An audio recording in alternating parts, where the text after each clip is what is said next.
Welcome to episode 2 here in the Arkansas State Red Wolves Dynasty. Coincidentally, you have come right at the end of the season if you are new to the series, as we picked up where we left off in real life here in the 2024 college football season. Couldn't get that one out. But here we are at 8-4 for Arkansas State after a win last episode versus Louisiana Monroe. And we have landed ourselves right at the end of the season in third place in the Sun Belt. And we will face the MAC Conference champion runner-ups in Central Michigan today. They ended up losing in the championship game by 7 points as we head into this bowl game in Orlando, Florida in the Cure Bowl. And as you can see on our team, Courtney Jackson was an all Sun Belt Conference wide receiver on the first team, but he is really the only one who made an all conference, at least first team selection this year. So here we go versus Central Michigan, facing Joe Labas, who had an up and down year, but he went on a straight tear in the middle of the season, even had a 5-touchdown game versus Toledo, and has had a bunch of at least three touchdown games, 4 of them. And he is a pretty streaky quarterback, but he can get hot if you do not stop the passing attack. They do not run the ball particularly well, but they do have a starting tailback who ran for 800 yards. And then they have a good receiver in Evan Boyd, who was over 800 yards, double-digit touchdowns as well. And then getting after the quarterback, they have some guys. They can force some turnovers. This is not a bad football team, so we will need to be on our P's and Q's in order to get this win. So before heading into our final game here in Season 0, I will call it, as we are the interim head coach, we do have some recruiting to do, and we are way behind the 8 ball. So a lot of these guys are just being added to the board. Let's start with Anthony Capps, a tailback from Jonesboro, Arkansas. Very, very good. He's a local kid. Can't wait to see what he does if we get him on campus. He is a 3-star tailback because we are in jeopardy of losing a couple of tailbacks to graduation. Steven Tobias is our number 2 ranked prospect. He's an outside linebacker. I don't know much about him, but the guy I really like on this board is wide receiver Mike Williams. He's 94 speed, 90 excel, has good catching with 77. He's got that best friend gold mental ability, and I see him being a really good slot receiver as he has decent hands coming in as a 3-star. He's out of St. Louis, and we are the number 1 team on his board. The next player I want to highlight here is Matthew Aikman, a middle linebacker. One thing I realized in that Louisiana Monroe game is that our linebackers are pretty weak. So I definitely need to shore up the linebacking position, add some depth there. So Aikman will be the top middle linebacker I have on the board, along with Tobias as an outside linebacker. But we are in first place for him, so hopefully we close it out in the offseason.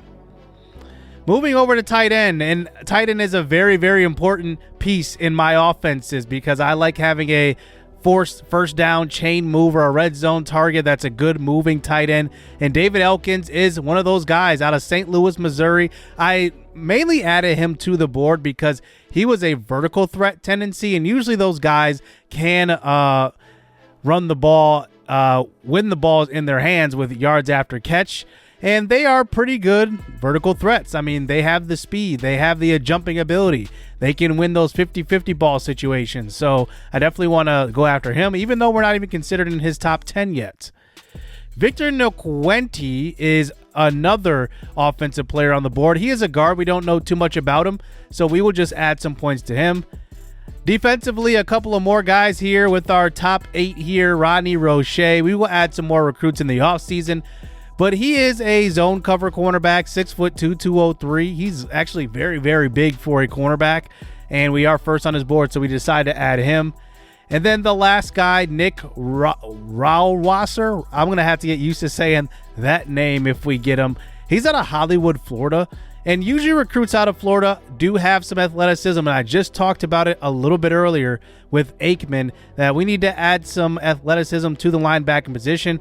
Some guys that can move sideline to sideline, as you'll see in kind of these games here that we're showing, especially in the UL Monroe. There were a couple of catches before the first down sticks where our linebackers could have made a play, or even running backs had a wide open running lanes and just outran our defense. So I want to add some athleticism to that D. We are a little banged up coming into this game with 4 players on the injury report. They only have their starting center. So we will see what happens here with the final game in Season 0 before we really get the rebuild underway and get to build this team up the way that we would like. So let's get this bowl game underway. I really won't count this as our doing because we inherited this team. But here we go in the Cure Bowl in Orlando, as we do start out on defense. And this is kind of a showcase for next year. Some of these players really have to show us if they have enough to stick around and compete for a starting job, or else they might hit the portal. So here we go on defense now as they start out here at the 17. Here is a handoff to their tailback, and that is number 9, Marion Lukes. And there's Charles Willix, who gets the stop in the backfield. I want to highlight some guys in this game that may be catching my eye at times, and there is a short pass to the tight end who steps out of bounds for a gain of 4. Now it's 3rd and 7. Can the defense come up with the stop? And this is a throw to the right side, and there is a good play by number 6, Dante Joyner, who is a cornerback on this roster, and he is really, really good. He's going to be a junior next year. He's going to be our number 1 cornerback in that room. So a 3 and out here as Jaylen Raynor leads this offense out onto the field for the first time. And there is a senior getting one of his final carries of his career at the collegiate level in Zach Wallace. And he picks up a gain of 7. 2nd and 3. Here is Raynor, this time throwing. And this one's way off target. It's intercepted by the defense. It was intended for the tight end, Manny Stevenson Jr., who created no separation, had one-on-one. We honestly tried to get some air on that throw, but it did not work out. Look at all of this space that we led with Manny Stevenson, but we may have missed a target across the middle of the field, and Reagan Ely, who was probably coming over on that dig route open. So our first turnover of the game starts in from Michigan out at the 45. And here's a throw to left side and a broken tackle pushed out of bounds. And that is number 7 on our defense. That is Jordan Mahoney, who is a senior. Here's a quick throw across the middle, and that is a first down. And we'll see if we can stop them from getting into the end zone with this short field as Labas throws to the right side. That one is caught, only for a gain of 7 to Decorian Temple.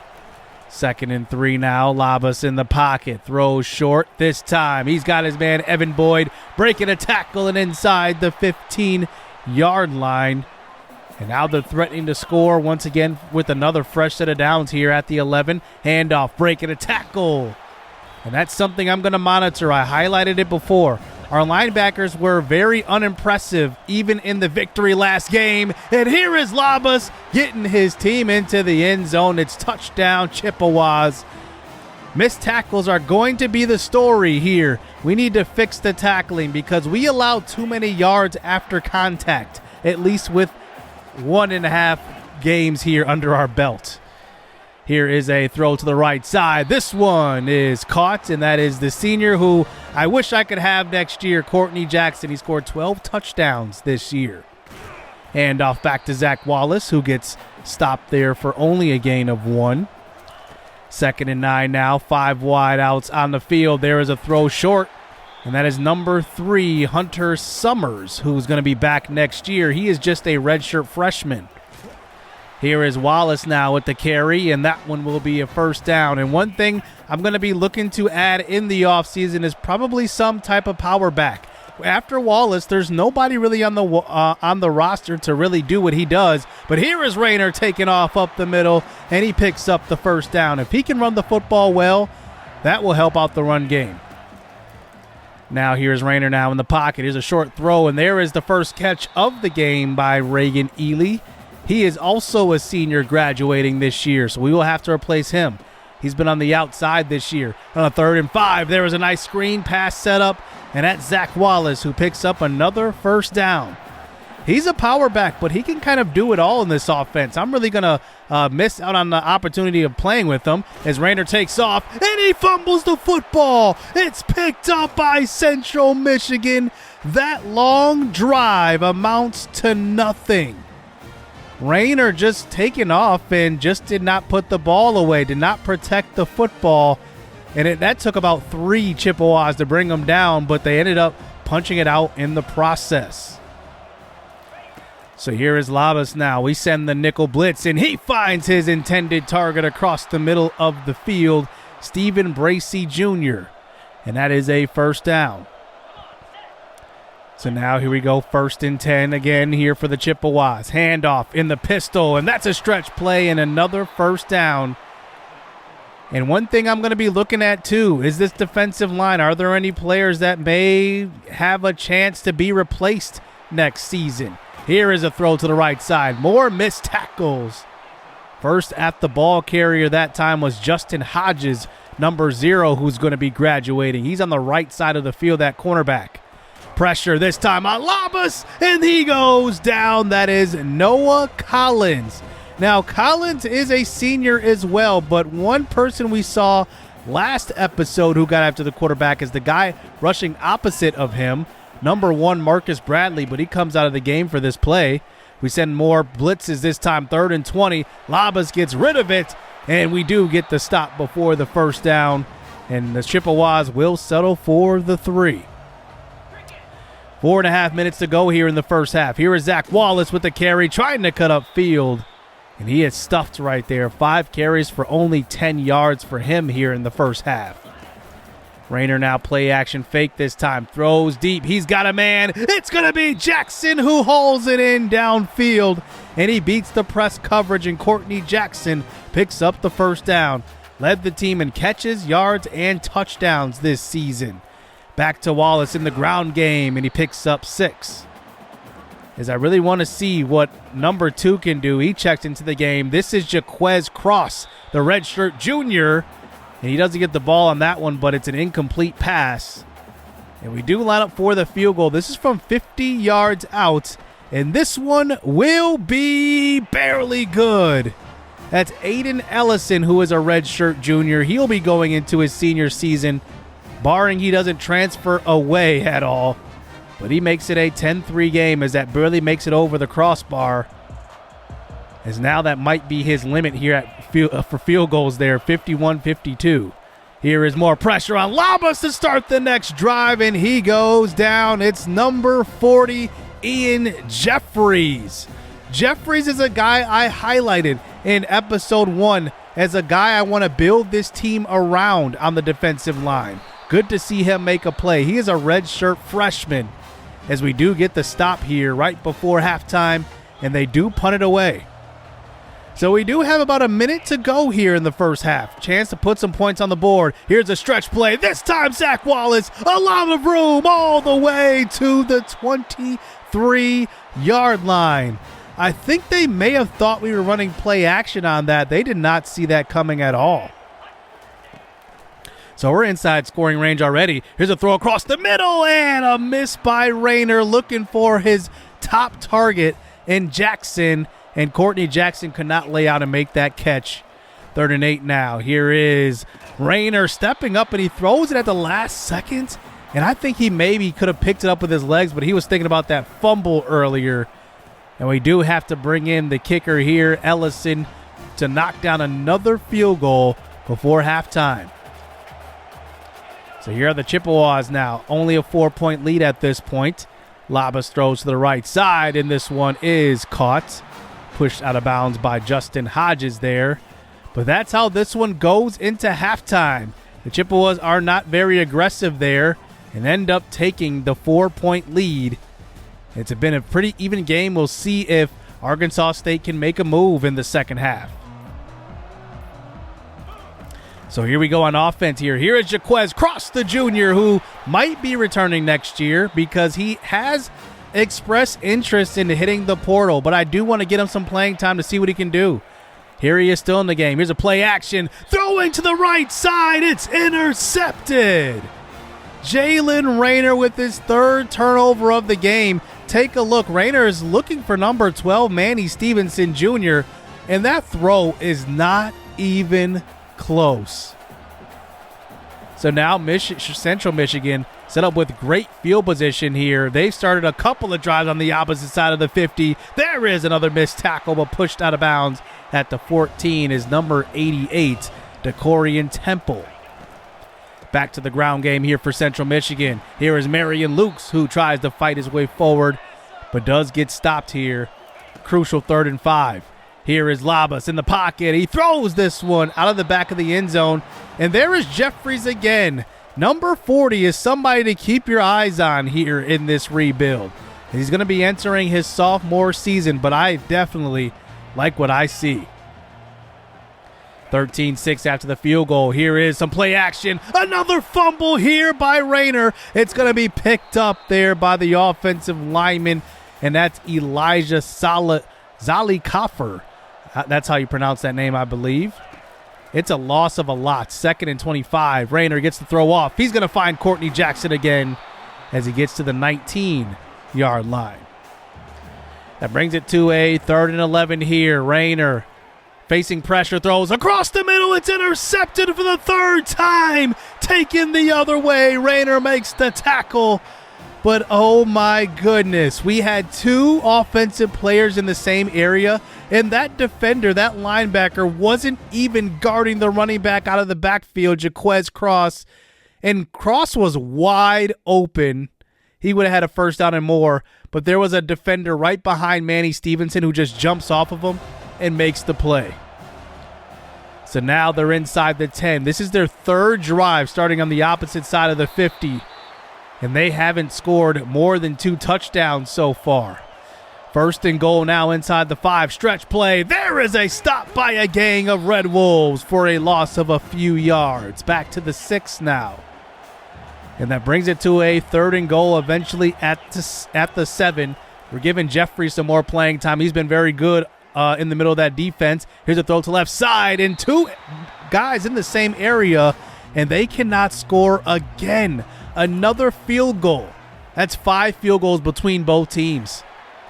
So here we go back on offense. We are still in this game. It's only a 10-point game despite 4 turnovers so far today.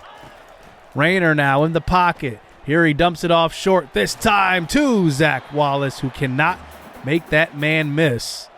And now Jaquez Cross checks in here, 3rd and 6. He is the more agile of the 2. He uses his speed to get to the outside, and he will pick up the 1st down, and he's across the 50. 10 of 18 here for Raynor, but obviously those 3 interceptions definitely stick out. As here's Raynor now taking off. This time he tries to get down, and he gets hit from behind. He holds on to the football at least, though, as we're on the edge of field goal range. As now it's a fresh set of downs here, 1st and 10. Is a one-on-one ball this time, and it's knocked away, looking for Reagan Ely downfield. And now it's 2nd and 10. Here's a design screen to the running back, Zach Wallace, as he picks up 6. Now it's a crucial 3rd and 4. We could settle for a field goal here, but a touchdown seems way nicer. Here is Cross this time, fighting for the 1st down. And now 4th and 1. The offense stays on the field. Back to Cross. Good blocking up front. Cross inside the 10, and he's tackled at the 10. And now it's 1st and goal on that 4th down conversion.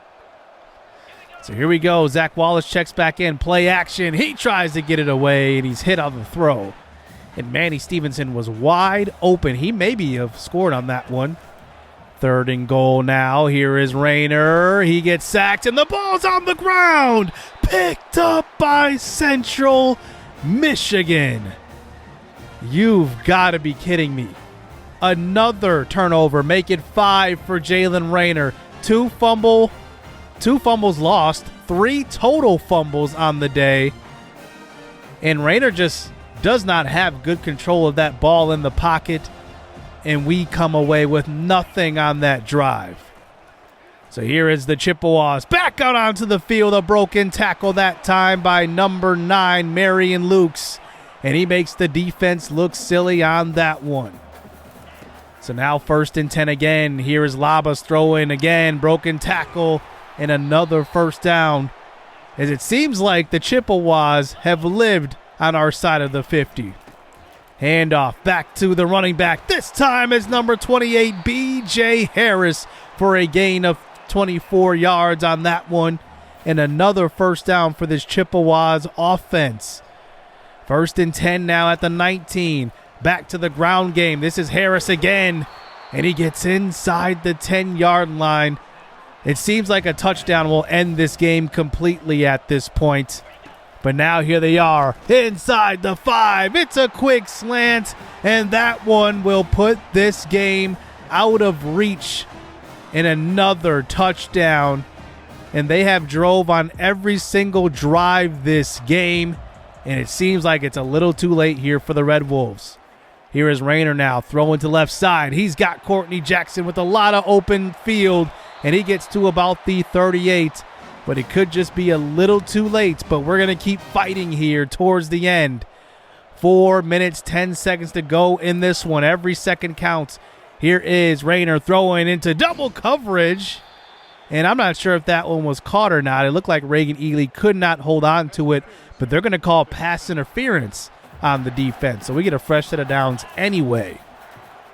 So here's a throw to the middle of the field now. On a 2nd and 10 to the 9-yard line is number 88. That is going to be Javion Showers is now here on a 2nd and goal. Here's a dump off pass. Jaquez cross, and he cannot outrun the defender on that one. And now 3rd and goal at the 7. Here is Raynor now throwing to the middle of the field. Intercepted again. 6 turnovers for this offense, and that will end it. Raynor was trying to throw that ball in a very tight window, and his confidence was just rattled. I mean, just look where this throw was supposed to be. It was supposed to be thrown low. Look where this ball is thrown. Even Manny Stevenson would have had to dive for this pass. I mean, look, we threw it into this tight window to number 12, Manny Stevenson, and for some reason, I mean, that was just a bad throw. And we end up losing our bowl game 23-6 here in season 0.